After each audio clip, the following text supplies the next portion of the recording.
Sí, buenas tardes. Gracias por estar aquí en esta tórrida tarde de verano. Em, Vamos a ver Marea Roja y yo quiero presentarles al crítico de cine que ahora hará una pequeña introducción de la película y después, posteriormente, intervendrá después de la proyección de la misma, conduciendo el acto y con la presencia de el comandante, el segundo comandante del submarino S-71 Galerna de un brigada de submarinos, ¿no? Que además está destinado ahora no recuerdo dónde, después lo contaremos, pero hacemos esta introducción que después darán una visión también de la película que hemos visto, de la vida a bordo del submarino, y que después se someterán a sus preguntas en caso de que quieran hacérselas. Crítico de cine, si alguno de ustedes, creo que sí que estarían en la proyección de La caza del octubre rojo, es Antonio Sivera, que es el crítico de cine que pueden escuchar todos los viernes en Onda Cero Marina Baixa, en un programa, un pequeño programa, diríamos. De verdad que van a aprender mucho y además se van a divertir. Van a conocer nuevos estrenos y también partes de la historia del cine. Así es que ya sin más preámbulos, para no tardar en el inicio de la película, por favor, Antonio Sivera. Bueno, pues buenas tardes, bienvenidos. Dentro de estas jornadas de la mar seguimos con la vertiente cinematográfica del programa y hoy nos toca ver Marea Roja, que es una película norteamericana de 1995, dirigida por Tony Scott, producida por Jerry Bruckheimer y con dos actores que son los que en realidad se comen la película entera, que son Jim Hammond y Denzel Washington. Es llamativo el hecho de que el éxito de una película consiga que otras que de alguna manera no se podrían realizar terminen viendo la luz. En el caso de Marea Roja fue el éxito de La caza del octubre rojo lo que determinó que esta película pudiera realizarse por fin. Era un proyecto que hacía años que estaba rondando por los estudios. Ninguno quería producirla, ninguno quería hacerse cargo de ella porque el subgénero de submarinos en aquella época, en los años 90, a principios de los años 90, pues era un género poco comercial. Pero el éxito de La caza del octubre rojo hizo que el proyecto de Marea Roja echara a andar. Jerry Bruckheimer, productor, y Tony Scott, director, venían de un éxito clamoroso, venían de Top Gun, ídolos del aire, que ya en aquella época pues habían sectores que la calificaban simplemente como un publireportaje de la Marina y se enfrentaban en Marea Roja a un proyecto totalmente distinto, porque Marea Roja no era una película propagandista, no era una película con ánimo de spot de reclutamiento y tenía como base un hecho real que sucedió durante la crisis de los misiles en Cuba, en 1962, en el que un submarino, en este caso soviético, se enfrentó pues, a lo mismo que en la película veremos, a una orden incompleta, a una orden inexacta, cuyo cumplimiento tenía una arriesgada y problemática decisión, la de provocar una crisis mayor en la que estaban metidos. Así que con este planteamiento, pues como era preceptivo, como era natural, cada vez que una película tiene un ambiente militar, se dirigieron a las autoridades de la Marina en el Pentágono. Al principio sí que había voluntad de colaboración, sobre todo porque tanto Bruckheimer como Scott ocultaron un poco el verdadero asunto de la película. Y dijeron en la sinopsis que presentaron que se trataba de un problema surgido por un fallo del ordenador que provocaba el que se produjera este dilema de disparar o no los misiles balísticos. Cuando Cuando los del Pentágono, los de la Marina, leyeron el guión completo, se dieron cuenta de que no era así y de que lo que presentaba en realidad era un conflicto de autoridad y de jerarquía. Y eso no les gustó. Entonces lo que propusieron fue digamos, un argumento alternativo. Fue que, que en la película se dijera que en realidad la potestad, la decisión última de disparar misiles balísticos correspondía al presidente de los Estados Unidos. Aparte de que eso vaciaba de contenido el argumento de la película, pues resulta que eso no fue, en realidad, esa potestad no se confirmó, no se hizo oficial hasta un año después, algo que la película también refleja. Con lo que, pues los productores de María Roja tuvieron que ingeniárselas para producir la película sin el apoyo de la Marina, lo cual de momento, o sea, de entrada, ya suponía un aumento en el presupuesto. ¿Cómo se las ingeniaron? Pues de entrada contaron con la colaboración de la Armada francesa, que les permitió hacer una serie de planos en exteriores, que son en realidad muy pocos en el conjunto de la película, y además también los productores se las ingeniaron para tomar algunos planos del auténtico USS Alabama de manera clandestina. Y luego, ¿qué es lo que hicieron? Pues lo que hicieron fue montar un set gigantesco en un estudio con maquetas de tamaño real que reproducían pues el interior del submarino. Era una serie de maquetas, de sets de tamaño natural y móviles, con lo cual la cámara podía desplazarse más libremente que en un espacio real tan cerrado como el del interior de un submarino. Así que con esos problemas, con esas trabas, la película se pudo terminar.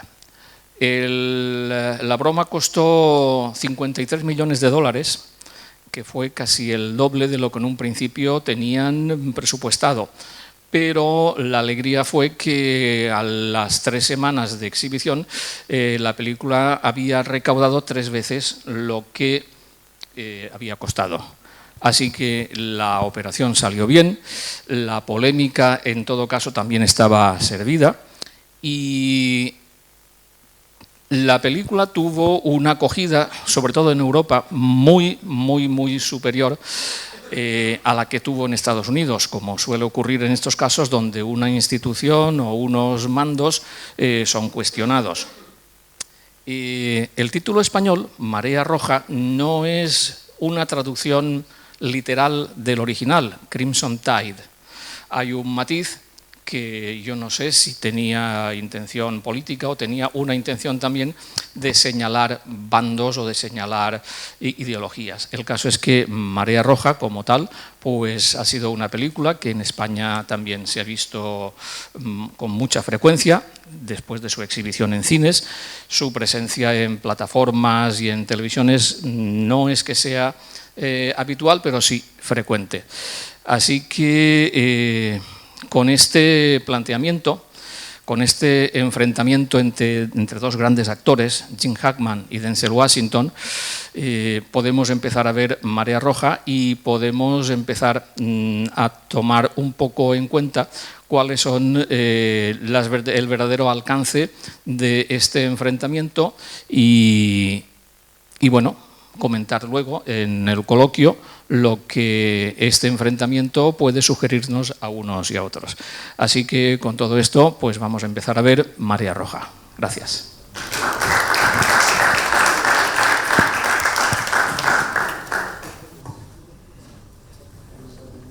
Y a partir de ahora la realidad, mientras los que van a desarrollar el coloquio, sí, adelante. Ocupan su lugar, yo les leeré el currículum de los oficiales de la Armada, de submarinos que nos acompañan.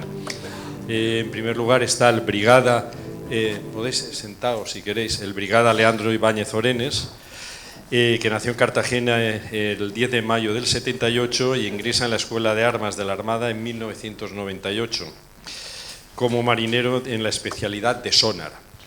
En el año 2005 ingresó en la Escuela de Suboficiales y en 2007 recibió el despacho de sargento en la especialidad de sonar. A lo largo de su carrera ha desempeñado varios destinos en la mar y en tierra. Ha estado embarcado en los submarinos Narval, Mistral y Tramontana.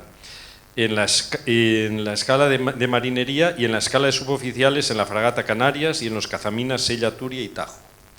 Entre sus destinos de tierra estuvo en la Dirección de Asuntos Económicos de la Armada, en el Cuartel General de la Fuerza de Acción Marítima y el Centro de Datos de Guerra de Minas de la Fuerza de Medidas contra Minas, todos ellos como programador de sistemas de la Armada.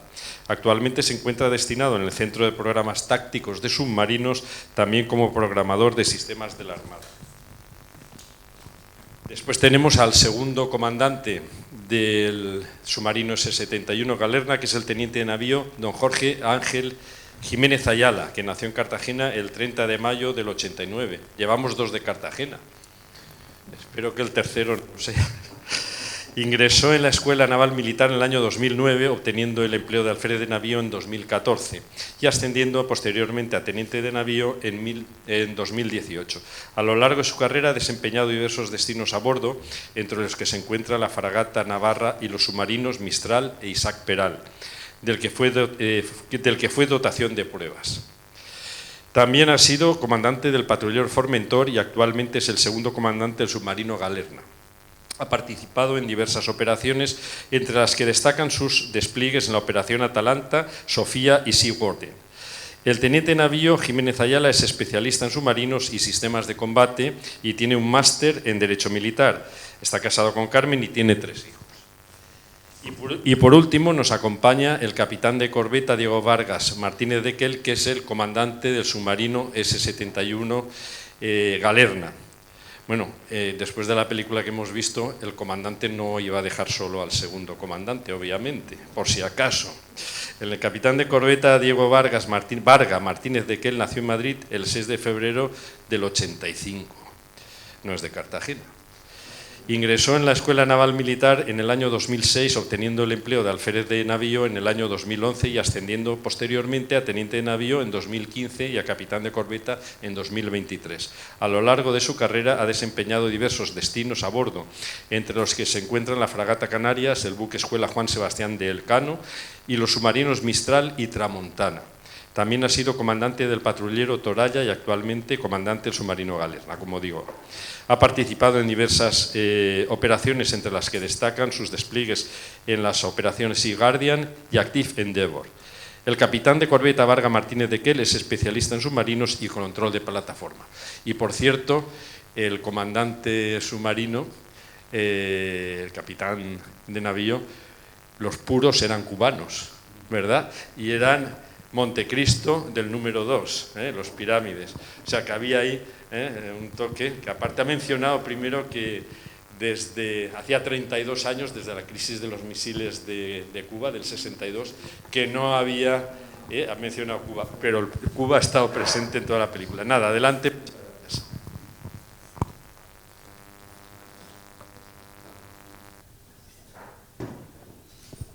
Hola, ¿se escucha? Sí. Sí.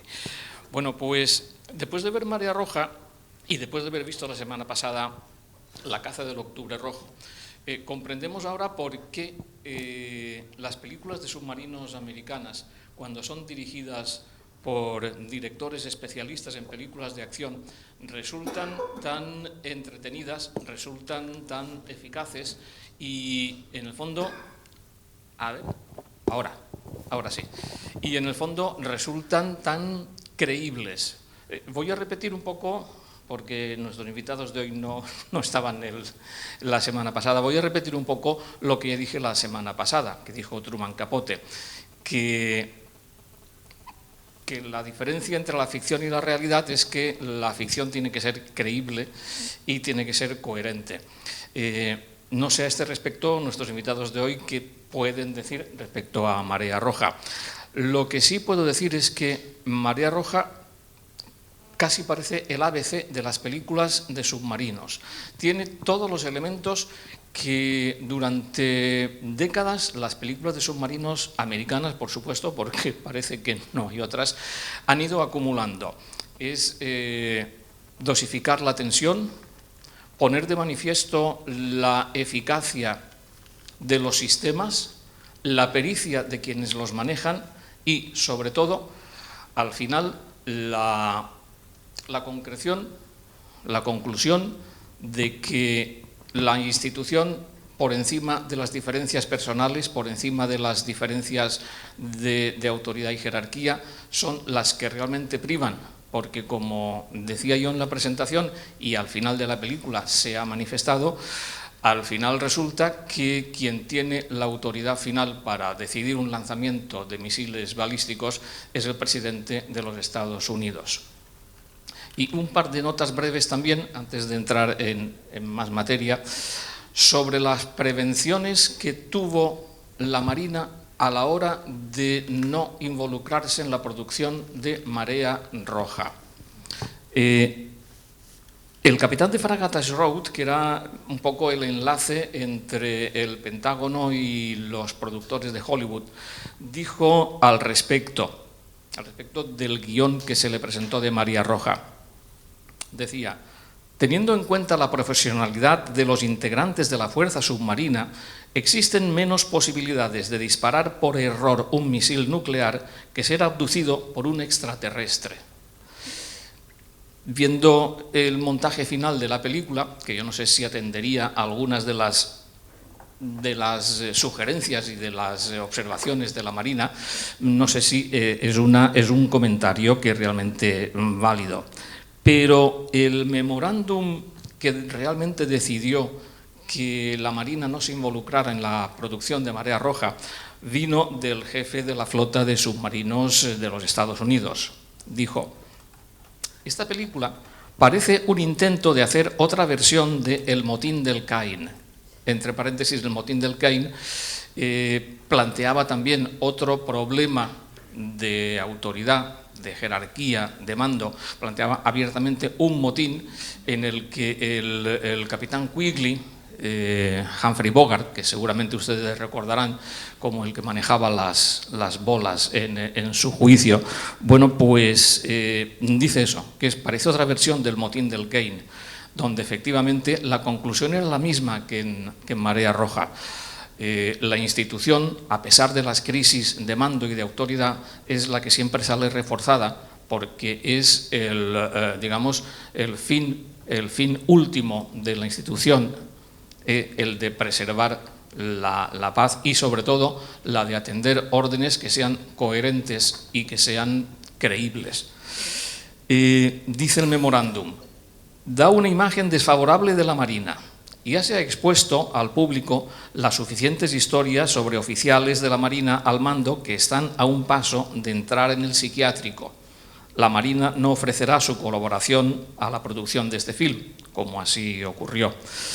Y bueno, después de esto, yo creo que podríamos empezar el debate centrándonos en la cuestión de si el motín, de si la diferencia, de si el enfrentamiento entre el comandante Ramsey y el capitán Hunter era una cuestión fundamentalmente de interpretación de órdenes o un enfrentamiento generacional, como parece desprenderse de algunos diálogos.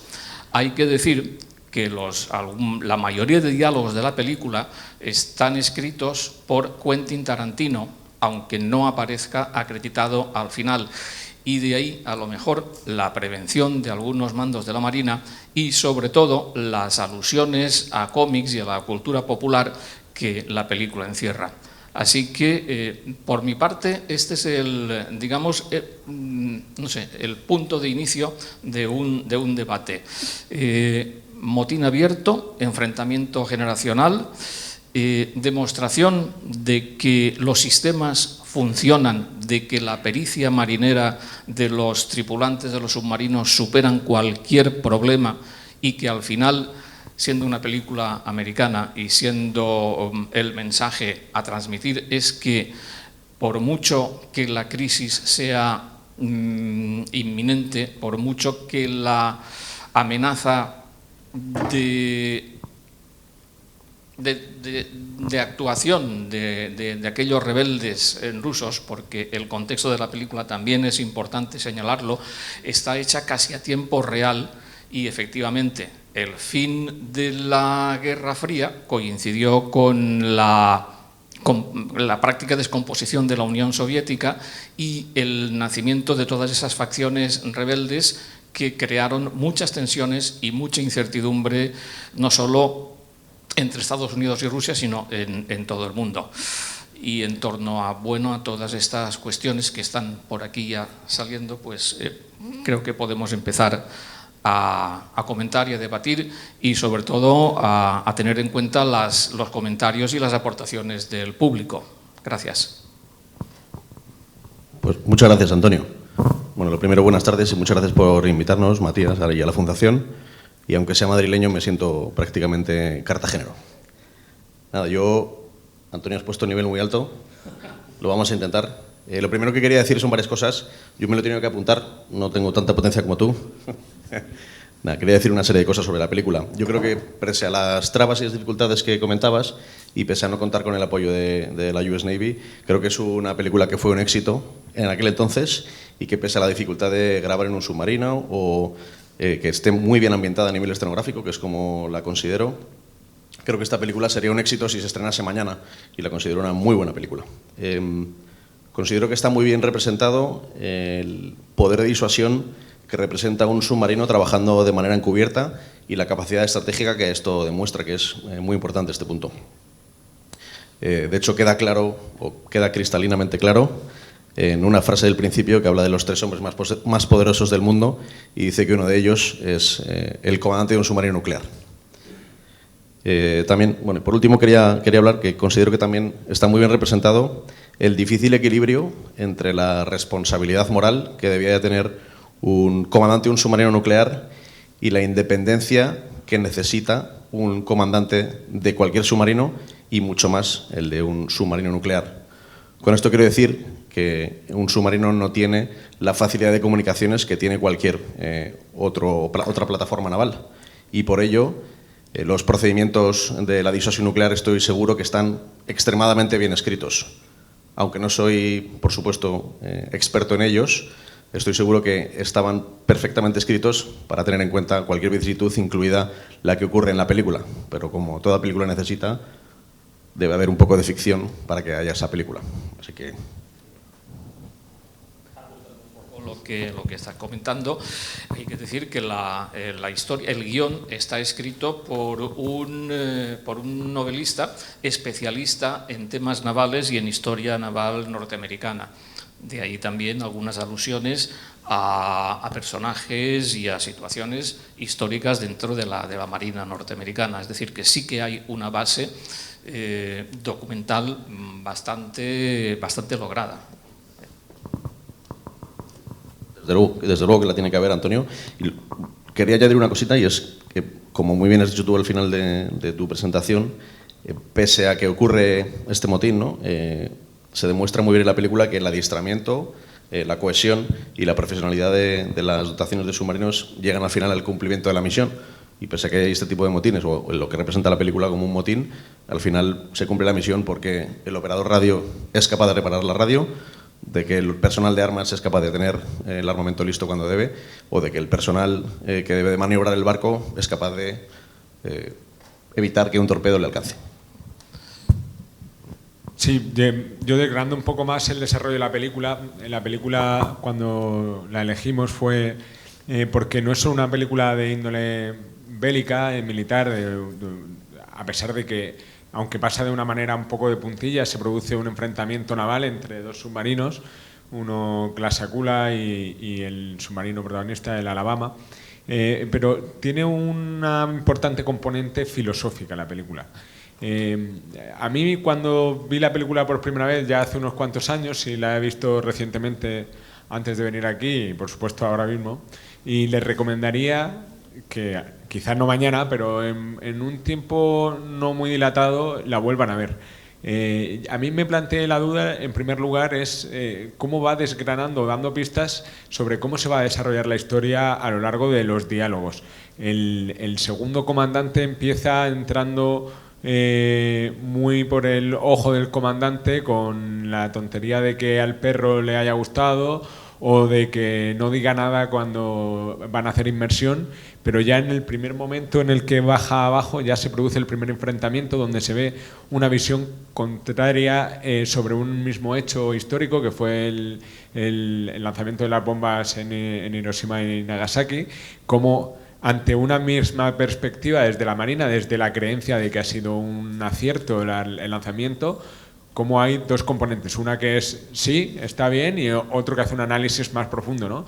Va dando una pista de cómo se va a desarrollar el resto de la película, y esa misma pista se puede ver incluso con el tema de los caballos, ¿no? El segundo es experto o conoce bien el mundo de los caballos, y el comandante, desde su perspectiva de poder, un poco de ese orgullo que tiene, da lecciones al segundo sobre un tema que él sabe más. A mí me parece muy interesante, y el debate principal que yo me llevé cuando finalicé de ver la película es ¿cuál habría sido mi perspectiva como espectador en el hipotético caso de que el segundo no hubiera tenido razón y realmente tuviera que haber hecho el lanzamiento en tiempo y forma? Está claro que al final las películas, y parte de la ficción, tratan de satisfacer al espectador dándole la respuesta final, porque hay muchas películas de final abierto, sabe Antonio mejor que yo, que dejan un poco ese mal sabor de boca al espectador que quiere una película que le permita relajarse, ¿no? Pero en este caso, el hecho de que el segundo no hubiera tenido la razón habría cambiado completamente esa perspectiva, donde creemos que el segundo es el bueno y que el comandante es el malo, ¿no? Entonces, para mí esa parte es muy interesante. Y luego, y un poco me aventuro a hacerles una pequeña recomendación. Hay otra película que está muy relacionada con esta, porque es prácticamente opuesta, que se llama K-19, de Widowmaker, donde se ve una relación totalmente distinta entre el segundo y el comandante, en este caso en un submarino soviético, y cómo al segundo le ofrecen el mando del submarino y él lo rechaza por lealtad al comandante. Entonces, bueno, yo simplemente pues hacer ese breve apunte. No sé si don Leandro. Bueno, yo en principio prácticamente ya lo que opino lo han dicho también el comandante y el segundo comandante del Galerna, pero bueno, yo como suboficial, pues lo que sí podría hacer referencia, por ejemplo, que independientemente de las decisiones, lógicamente, del mando, como vemos en la película, al final quiero destacar la profesionalidad, por ejemplo, de los que cumplimos órdenes, como son, por ejemplo, los suboficiales y la marinería, que independientemente de la discrepancia del mando, pues el operador sonar sigue cumpliendo con su misión, el operador radio sigue cumpliendo con su misión, y eso es lo que destacaría. Hay un hecho importante que se da en esta película que me gusta mucho, y es que se refleje, por ejemplo, una incidencia real que puede ocasionarse en el submarino, como puede ser en el caso de esta película, el incendio de una cocina, que es lo más fácil que puede ocurrir en un submarino, y que el submarino esté perfectamente coordinado para resolver la situación, y en ese momento que no haya ninguna discrepancia, sino que cada uno cumpla su misión y sus cometidos. Y yo, Antonio, finalmente, por cogerte el guante de lo que has dicho antes, sí que tenía un comentario que hacer, y es que el comandante establece desde el principio lo exigente que va a ser, y se lo dice al segundo en la vela, y le dice que sus exigencias van a estar desde el principio y van a ser prioridades claras, que siempre tiene que ir por delante. Aunque es un señor algo peculiar, porque lo demuestra durante toda la película, siempre le ha hablado de mantener, que su prioridad es mantener la máxima capacidad de combate en todo momento, que eso es muy importante para un comandante, y le pide que debe de exigirse lo que debe de exigirse un segundo siempre. En la película le pide que no le cuestione y que nunca lo haga en público, que es una de las cosas importantes, y ocurre 2 veces. Y para demostrar esto creo que utiliza dos frases que son bastante claras, y la primera es: luchamos para preservar la democracia, no para practicarla. y la segunda es que le dice, esto le va demasiado grande, aún no está preparado para tomar decisiones difíciles. Aunque esto ocurre 2 veces y el comandante se lo dice al segundo, hay que fijarse que en la película siempre que ocurre algo en lo que el segundo debe apoyar al comandante, el comandante le mira claramente y está permanentemente pidiéndole consejo o por lo menos dando la orden y mirándole para que él admita o acoja su decisión.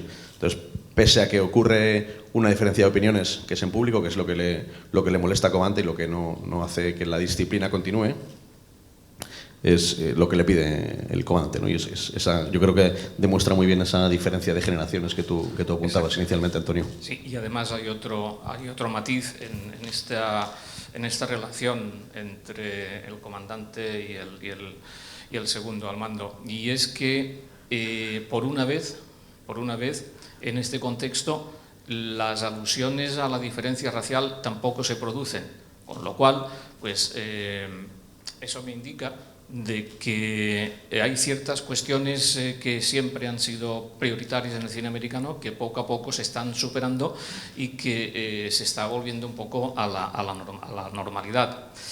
Y efectivamente, si yo tenía aquí esta frase preparada así, la de que estamos para preservar la democracia, no para practicarla. No sé si esta frase, que seguramente la escribió Quentin Tarantino, no sé si es una de esas frases que quedan bien en una película o realmente esconden una declaración de principios. Bueno, como aquí hemos apuntado algunos aspectos de la película, algunos puntos, no sé si el público querría aportar algo o querría preguntar o querría plantear alguna duda sobre lo que aquí estamos comentando. Mira, ya que me das la oportunidad, yo quería primero una pregunta un poco distendida. ¿Eso mismo os lo digo usted un segundo o aprovecha este momento para decírselo ahora que sabe que se va? Esa es la de la broma y la de en serio.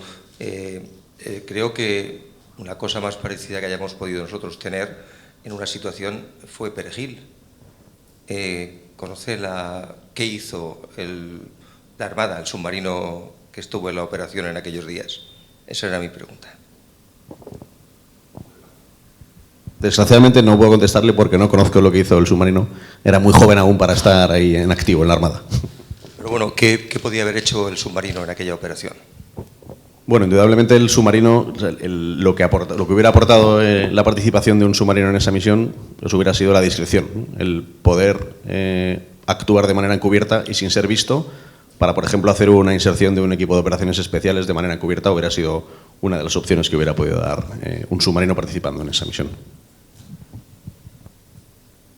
Yo, con respecto a la película, diré que la frase esta de estamos para preservar la democracia y no para practicarla es una frase que alguna vez se ha escuchado en algún contexto más distendido a bordo, ¿no? Porque sobre todo cuando hay algún oficial más moderno que quiere elegir la película y está el segundo o el comandante y es una manera de decirle que no le toca elegir, ¿no? Dicha la broma, hay un matiz de la película cinematográfico que a mí me gusta mucho, que me gustaría apuntar, que es esa relación que comentaba Antonio y el comandante relativo a cómo le da las órdenes de una manera muy directa y cómo se establece un contacto visual entre los dos, de cierta complicidad, de cierta subordinación. Cuando el segundo es relevado del mando, mira al resto de oficiales que han ayudado al comandante a retomar el control de la nave y todo el mundo primero le mira a los ojos y no le mantiene la mirada, ¿no? Como que es totalmente contrario a lo que pasa cuando habla el comandante en el principio, sobre todo de la película.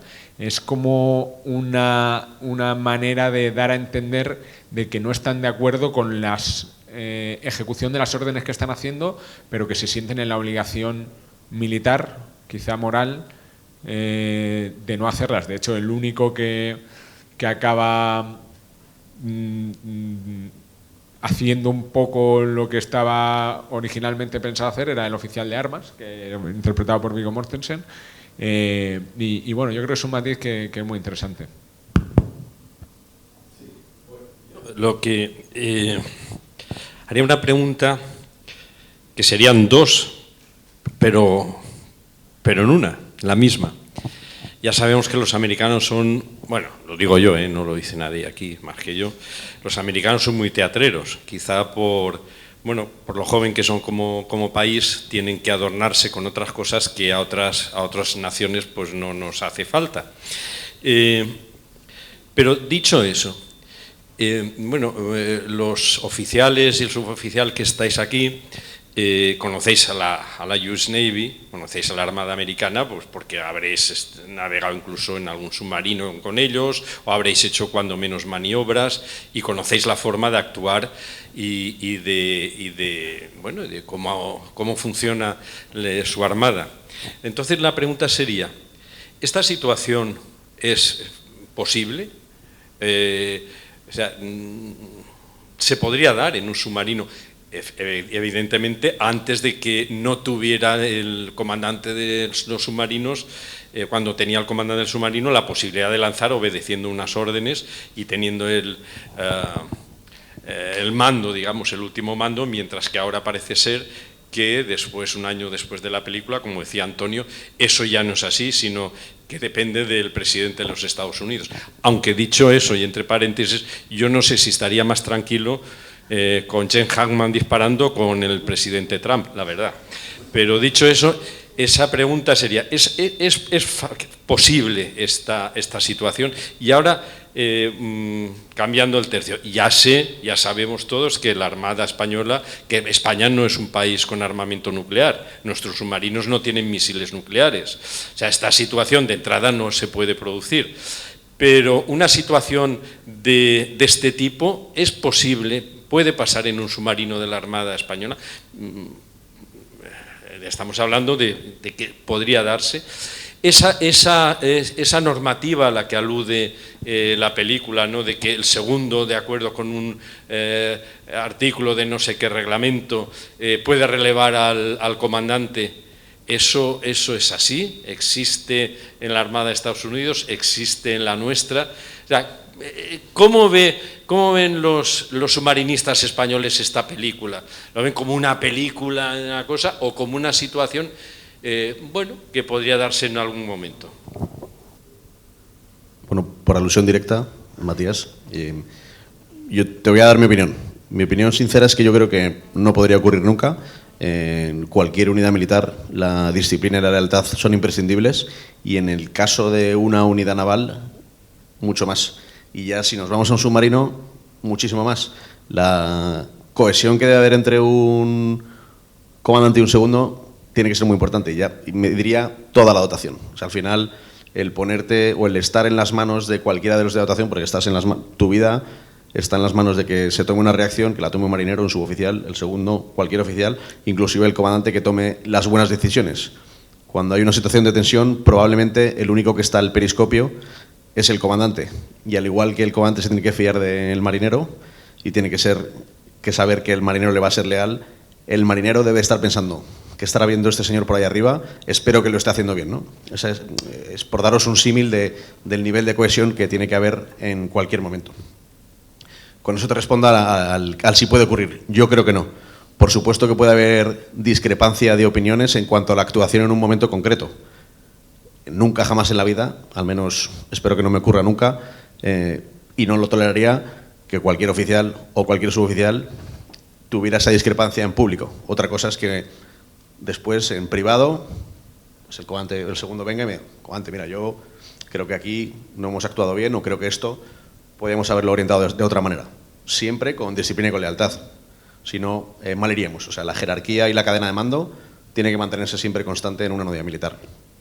Y respecto a lo otro que preguntas, creo que don Leandro, que lo hemos estado hablando esta mañana, se lo ha medio preparado, en cuanto a si pudiera ocurrir o no el que legalmente... Sí, efectivamente, en nuestra legislación no sería posible de que un segundo comandante tomara el mando o relevara el mando al comandante. Nuestro código, nuestras reales ordenanzas y nuestro código penal lo impediría. Simplemente por apuntalar, en la Armada Española el proceso de formación del segundo comandante para poder optar al mando depende directamente de la formación que recibe el comandante, que es una formación individualizada y personalizada, ¿no? Yo creo, yo sé que un segundo comandante recién llegado de segundo en la Armada Española de primeras no está capacitado al 100% para tomar el mando de un submarino, porque es durante el proceso de la secundancia en la que se va formando para poder optar al mando de un submarino, ¿no? Es un proceso que se toma con seriedad y que permite que en las manos de un comandante de un submarino, que así ha sido designado por la Armada por sus cualidades profesionales y personales, se produzca la formación de los futuros comandantes, ¿no? Es un proceso. Entonces, desde un punto de vista nacional, yo creo que esta situación no es viable. Además, el segundo, en toda la Armada Española y más concretamente en submarinos, debe ser el asesor directo del comandante. Eso implica que muchas veces se pueda dar la situación donde haya una perspectiva distinta, pero nunca la perspectiva de un segundo comandante va a colisionar con las decisiones del comandante. Es decir, tampoco es que sea a diario, ¿no? Pero si el comandante toma una decisión y yo tengo otro parecer, se lo transmito al comandante. Te propongo o considero o quizás, y el sí, no, ¿de acuerdo? Normalmente el comandante suele ser una persona con más experiencia que el segundo, entonces las probabilidades de que el comandante se equivoque, que el segundo se equivoque, son menores de que se equivoque el comandante que el segundo, por eso es el comandante. En este proceso de formación, el segundo va haciendo una serie de propuestas y muchas veces de esas propuestas, que algunas veces son equivocadas, pues va saliendo un análisis que es donde el comandante enseña a un segundo comandante el por qué toma las decisiones para que tenga su propio criterio y formarlo con vistas a que en un futuro pueda ser comandante de un submarino. También hay que entender el contexto de la película, que estamos hablando de un capitán de navío de 50 y muchos, casi 60 años, que está a punto de retirarse, que lleva 30 años en submarinos, y nuestro contexto, por las características de nuestros submarinos, que no son balísticos, que no son de misiles intercontinentales como los que salen en la película, nuestros submarinos son submarinos de ataque que necesitan de una mayor agilidad de movimiento para poder hacer frente a las amenazas de los intereses de España, ¿no? Al final, las dotaciones de los submarinos de la Armada Española, al final la formación es el pilar fundamental. Por supuesto, el comandante tiene la experiencia para ser comandante, ya ha pasado por segundo comandante, ha pasado por oficial, y efectivamente el segundo comandante pues va a ir formándose en cuanto a las funciones de comandante, pero eso pasa a todos los niveles. A nivel suboficiales, lógicamente, las dotaciones van rotando y hay suboficiales que tienen más experiencia, suboficiales que tienen menos experiencia, y al final los suboficiales que tienen más experiencia van tutorizando también a los suboficiales que tienen menos experiencia. Y bueno, y como complemento entre nuestras responsabilidades y nuestras funciones, los cuadros de mando tenemos también la función de asesoramiento del mando, que en un momento dado no es amotinarse o ponerse en contra, pero sí tenemos la función en un momento de asesorar al mando. Por ejemplo, pues un suboficial sonarista, aunque el comandante y el segundo comandante tiene una visión del funcionamiento de los sistemas, pero al final, por ejemplo, el suboficial sonarista responsable del equipo es el que mejor sabe el funcionamiento a nivel operativo y táctico, por ejemplo, del sistema del sonar. Y al final pues puede a lo mejor realizar una recomendación o un asesoramiento. Si ese asesoramiento va en contra de a lo mejor la orden que ha dado el comandante, que un suboficial se lo diga al comandante también es lealtad. Que le diga al comandante, creo que esta decisión que ha tomado es o podría ser así por esto, por esto y por esto. O sea, es perfectamente factible esto, tanto por un oficial como por un suboficial, por supuesto con experiencia. Hay que entender un poco la manera de actuar de los submarinos de ataque, en concreto en España, donde existe una figura que es el oficial atacante, que recae sobre el comandante, que es el que está en el periscopio, y el resto del equipo, en una situación de zafarrancho de combate, trabajamos para que él pueda tomar las mejores decisiones desde el periscopio. Es decir, el que va a lanzar el torpedo le va asesorando, el segundo va coordinando esos asesoramientos, el sonarista habla directamente con el comandante, cada uno de los miembros del equipo tiene un puesto en el que va recibiendo información o va procesando información que el segundo trata de coordinar para darle la más depurada la información para que el comandante vaya tomando decisiones que son las que va a hacer que el oficial atacante, es decir, el comandante, pueda ir ejecutando las pautas que él tenga establecidas para conseguir el objetivo concreto.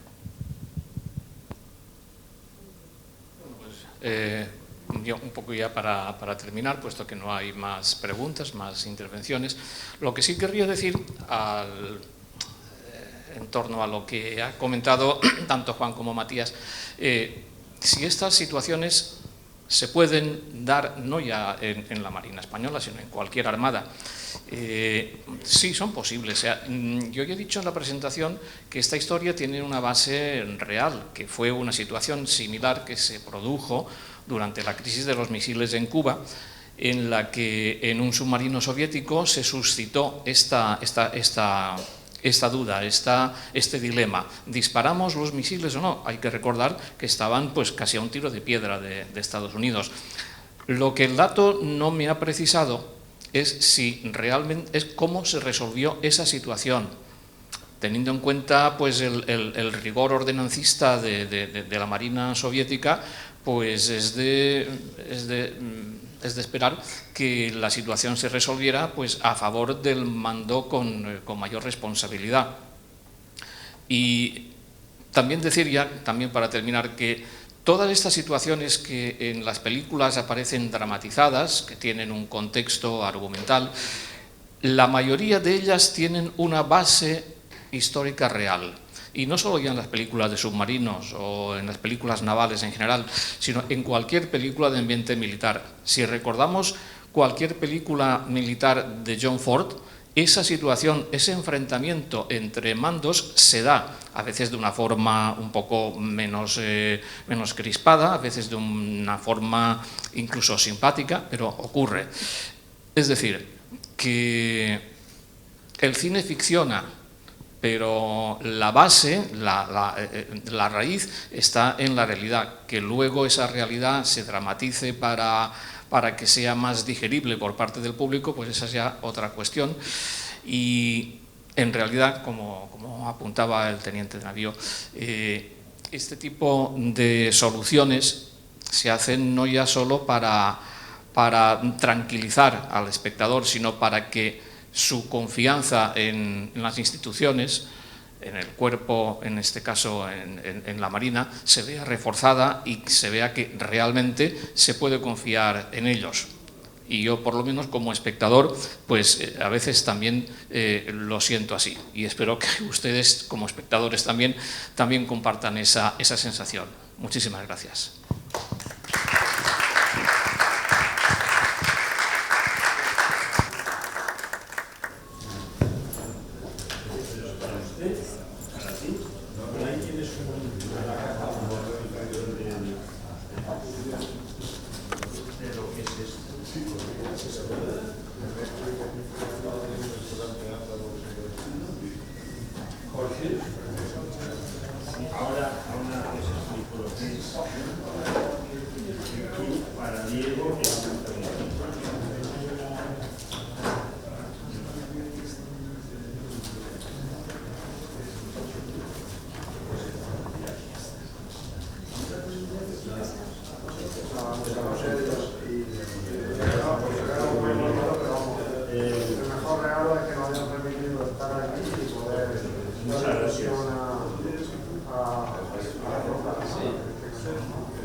y es un socarrat valenciano que se usaba en los siglos XIV, XIV y XV para decorar palacios, iglesias, grandes casonas, etc.